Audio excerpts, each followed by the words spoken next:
Welcome to Kenton's videos. Enjoy the video. You should confirm your app runs over HTTPS and that you have a build pipeline. This enables service worker scope and secure registration. Next, pick your approach: manual registration or workbox for automation. Then, create a simple service worker file in your public or SRC directory. Include install and activate events to cache core assets. Once done, register the worker in index. JS using Navigator. Service worker. Register with an explicit scope. This gets the lifecycle started and gives you a repeatable. You'll implement caching behavior inside install, activate, and fetch. Start by opening a named, versioned cache during install and call cache. Add all for your shell assets so the app loads offline.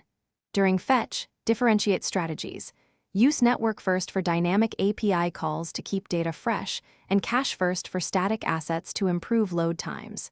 In activate, iterate caches and delete old versions to avoid storage bloat. Make sure to claim clients and skip waiting when appropriate to apply updates smoothly. You must test thoroughly.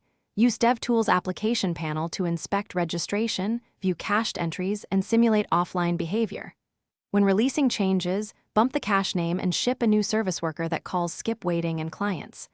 Claim so updates apply quickly, then verify the new worker activates. If things fail, check scope paths, ensure HTTPS, confirm responses have correct cores and headers, and verify your worker file is served with JavaScript MIME type. If still stuck, clear site data and re-register to reset the lifecycle. Thanks for watching. Consider subscribing if we helped you.